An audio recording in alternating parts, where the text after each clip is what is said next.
FKA Twigs to me has been a very important addition to the R&B world. I say it like that because really describing her as R&B is not really fully accurate. The reason why I think she's important is because she has really twisted the R&B sound and turned it into something completely different, and has been incredibly creative and keeping the music really engaging in the process. Am I in love with everything that she's put out so far? No, but there are so many glimmers of greatness amongst her music that I just cannot say no to. Tracks like 2 Weeks, Pendulum, Glass and Patron. These are songs that to me will never leave my mind, and even her albums will never leave my mind either, because she really is one of those artists that is just one of a kind. Yeah, sure, there are lots of Bjork comparisons that get made often. I get it, I see it, but they're really not that similar when you think about it. And for the new album Magdalene, which has been kept, it's kept fans waiting,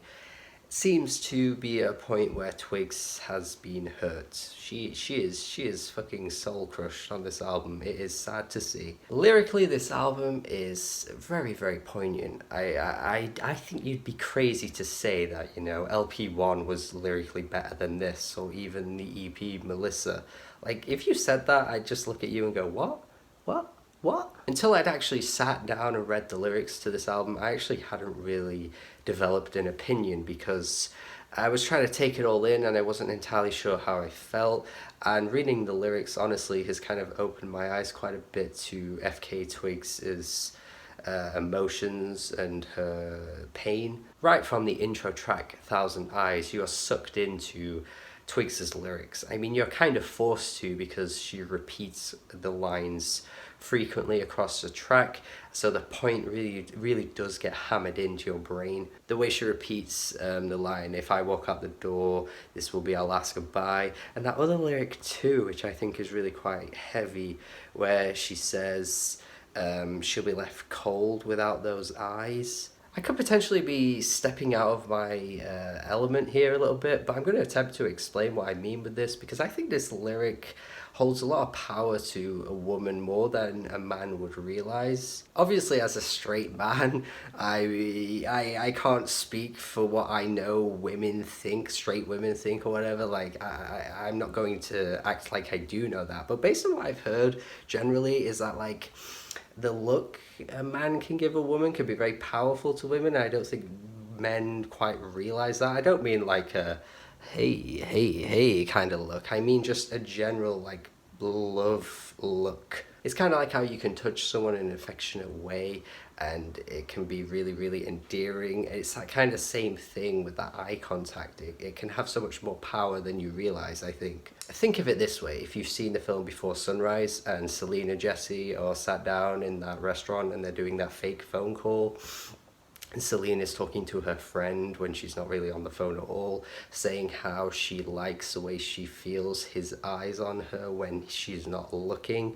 I feel like it captures that same sort of essence with this lyric. And I do love the way the track intensifies as it goes on, but I just feel like it loses itself when a lot of the lyrics do get repeated over and over again. I feel like, compared to some of the other tracks on the album where she goes really into detail with a lot of her feelings and stuff, it just makes this track more underwhelming when the same things get said over and over. But those individual moments that I have mentioned do hold their own power in their own way too. I'm not entirely sure about the vocal effects on Home With You though.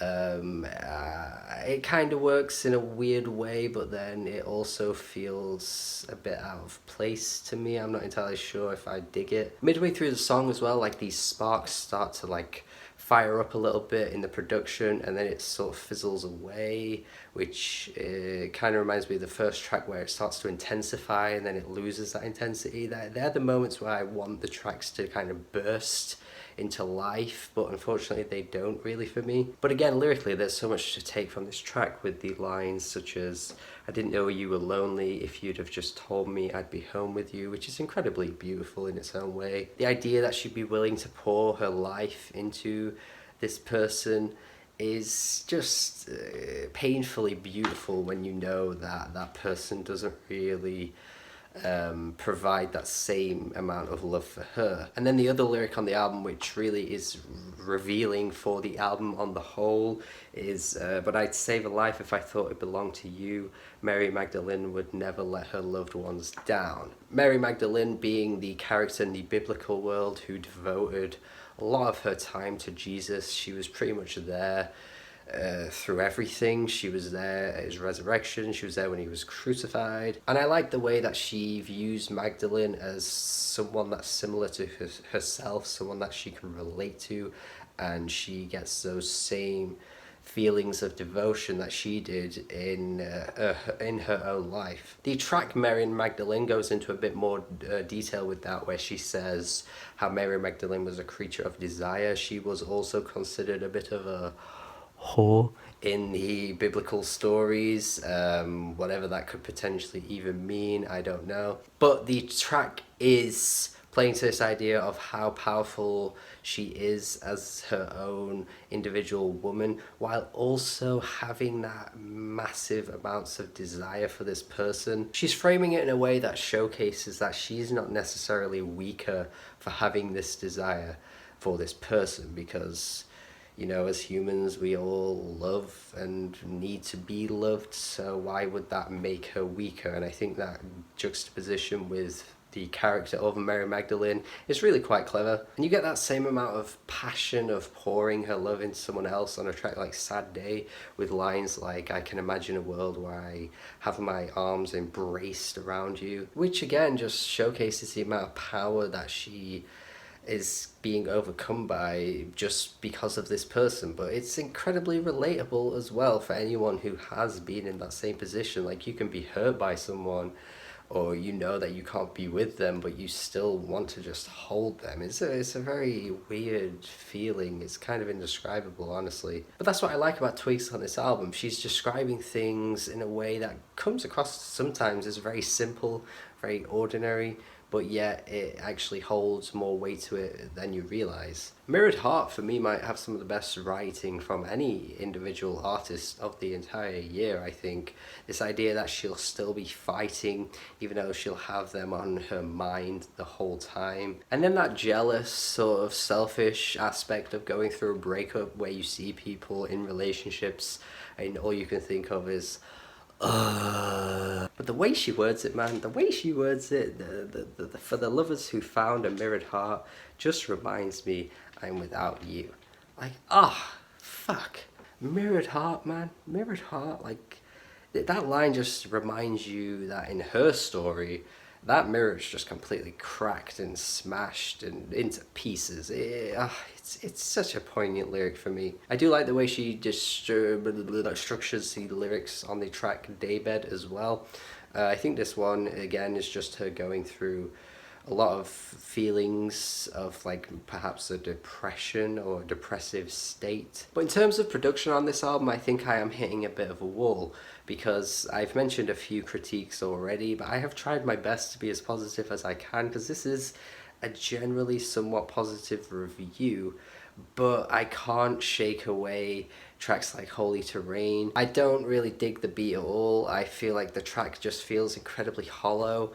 I think Futures Edition is fine, it's fine, but you know, I just don't really feel it. And even other tracks as well that I've been very positive about lyrically, I don't really enjoy the way the tracks sound all that much. They're okay, but they just are losing some of the bite that some production has on this album, that I just wish I'd heard more of. Sad Day is a bit like that for me, unfortunately, but then you hit a track later on like Fallen Alien, and man, wow, absolute powerhouse production. Some of the most impactful vocals on the entire album, without a doubt, even more so than Cellophane, which I think won't be an opinion that many people will agree on, because Cellophane has become a beloved track as it is. The whole arc of the song about, like, her essentially attempting to get revenge on this person for doing her wrong, I think hits really, really hard. It's up until that point in the album for me where, even when the lyrics were incredibly powerful, the music wasn't always so strong for me. So you just hit this song and you're just thinking, like, why weren't all the songs before this like this? Why didn't they sound like this? It's fantastic. I think it's one of her best songs today, and I think Cellophane is worthy of that badge of honor too. I think how she presents her vocals on this track are incredibly alluring, honestly. Like, it's almost like she's trying to set the person that she loves in a trance to try and, like, you know, convince him that she should be the one for him. I like the line, the way she says, like, didn't I do it for you? Just the way she's trying to make him rethink his entire position on this whole thing. But for as powerful as many of the lyrics are on this album, I don't think there's a single one that comes close to one of the lines on this one,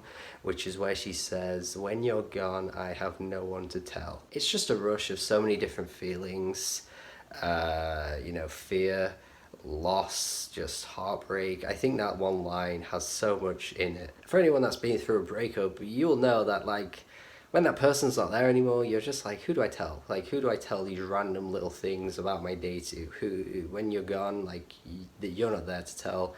Who do I go to now? And that's the album, essentially. I think it is really, really powerful with its lyrical presentation, and I hate the fact that, you know, for as much detail as I've gone into, people are probably just going to be focusing on the fact that I'm going to give this a lower score, but I can't help but feel like so much of the music on here just does so little for me. But what elevates it is her amazing writing.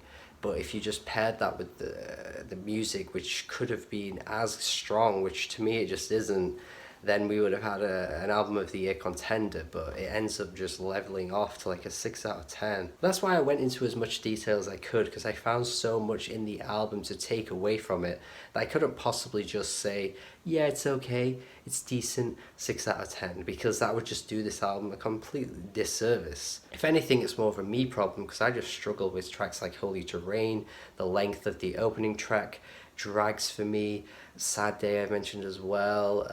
Even Daybed isn't all that interesting to me musically. With all that being said though, I think Twigs here is tapping into something that's incredibly unique in the way that she's presenting her feelings of perhaps depression, the loss of love, breakups, in ways that I don't think many other albums in 2019 communicate quite as well. More so for me than the film Midsummer that came out earlier in the year, which I don't quite see as being as relatable as many people seem to claim it was. But Twigs here on Magdalene, yeah, she nailed it. Unfortunately though, I don't love this, and that is sad, but hopefully you got a lot out of this review. I think this has run on extremely long, which I was not anticipating, but hopefully you've stuck by me the whole time. Thank you for watching my review. If you enjoyed it, let me know. Subscribe if you haven't already. My throat is hurting. Have a good day, and goodbye.